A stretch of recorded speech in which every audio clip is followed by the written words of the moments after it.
Hi, we've reached the end of our Corporate Soul series, Business Bytes for the Corporate Soul. And I thought it would be interesting to kind of counterbalance the last segment with the first. We began by speaking about money and faith. And we said the word money comes from man, the manna in the desert, and is connected to emunah. But I wanted to end by speaking about money and joy.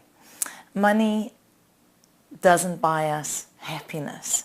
You know, there's a poem I found once on the web. I guess someone sent it in with an email. You're probably familiar with it.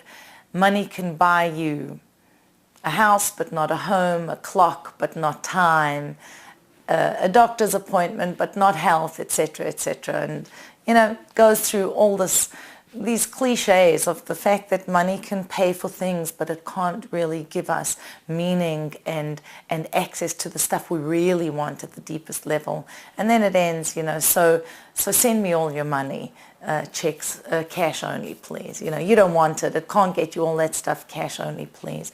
And we are driven at some level. We know money doesn't get me the real stuff that makes me happy. And at another level, well, you know, I give it to me. I feel like it's going to make me happy.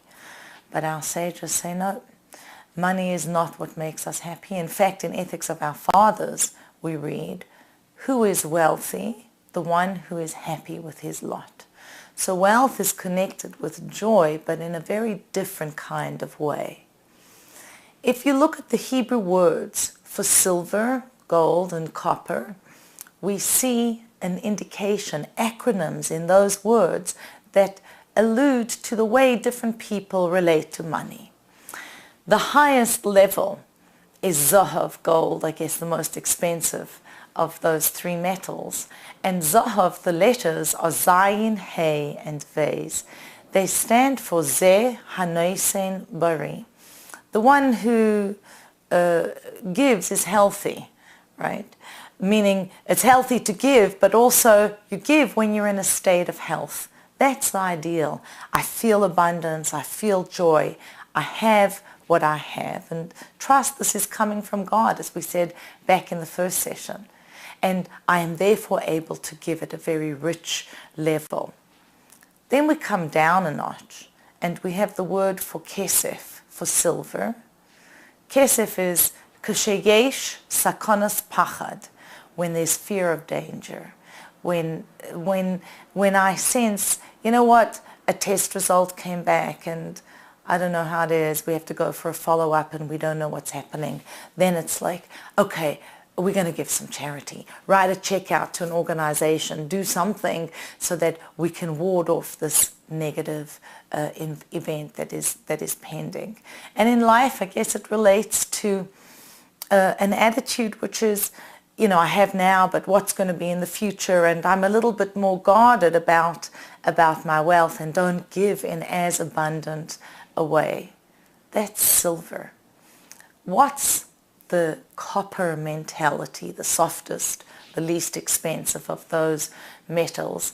It's called in Hebrew Nahash, actually connected to the word Nahash, the snake, the primordial snake in the Garden of Eden. Nahash stands for Nesinas Chole, the gift of a sick person, She'amatnu, who said give. Now the person is sick. They're not feeling well. There's a crisis. And here the person says, what do I care? What do I care for my wealth when I don't have health? Just give it away as long as God is going to give me life. So we see there are three different ways to relating to what we have, and they affect our way of being in the world. Am I going to be giving abundantly with hesitation, or am I going to be giving in desperation? I want us to look at something else in terms of money and joy and experiencing abundance that is free, really, of how much money I have. When the Jewish people were in the desert, they worshipped the golden calf. That was really one of the low moments in our history. And they worshipped the calf with their bodies, with their soul, and with their wealth. Now there's a fascinating commentary that explains how they atoned for this. The atonement for the golden calf was to build the sanctuary in the desert. And the Jews gave contributions for the building of the sanctuary. Now twice they had to give an amount which was called machzis hashekel, a half shekel. A full shekel was 20 gera, almost like we would say $1 is 100 cents, right? So a shekel was 20 gera, and half a shekel was 10 gera. The first time they gave a donation for the building of the sanctuary, it was half a shekel, 10 gera. The second time, the same thing. The third time, the Jewish people were told, Kol ma shenidvus libo, whatever your heart desires. You want to give a lot, give a lot. You want to give a little, give a little. So this commentary says as follows. The first time they gave half a shekel was for serving God with their body. The Talmud says, each of us, every human being, receives 5 red things from the father and 5 from the mother and 5 white aspects of the body from the father. So we have the white of the teeth and the nails, of the bones, etc. This comes primarily from the father. And from the mother, we have, one opinion is the black of the eye, the red of the bone marrow, the red of the blood, etc.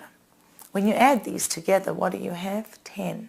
And that corresponds to the 10 gera, that half a shekel that the people used to atone for having worshipped God with their bodies, danced around and had a good time serving that idol.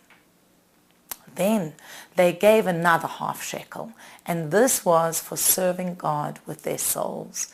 And anyone who knows a little Chassidus is aware of the fact that each one of us, in addition to the essence of our soul, manifests that essence in 10 different ways. So we have 10 powers of the soul. Or we could say there are 10 attributes. My way of thinking, conceptualizing, or my way of feeling love or setting boundaries, fear, etc. What do those 10 powers, those 10 attributes correspond to? The 10 gera, that half a shekel that the Jews gave in the desert. The last time was for atoning for their wealth. Now when it came to atoning for their wealth, what did God say? Whatever your heart desires. I'm not putting a number on what you have to give. And the reason is because who is wealthy?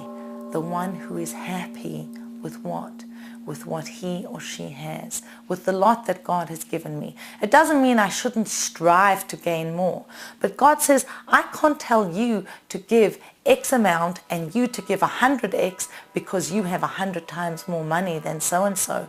The person who has 100 times more than that individual might feel deprived, might feel that they have nothing. So our experience of our wealth is subjective. And we are encouraged, invited by God to say, to find our happiness outside of the context of how much we have. As I said, it doesn't mean that we shouldn't pray for abundance and work towards abundance, make the vessels for it, and hopefully God will bless us with it. But we do have to know that whatever I have in this moment, as we said in the opening segment, is determined by God. And you know, when we look in America at our money, what does it say? In God we trust.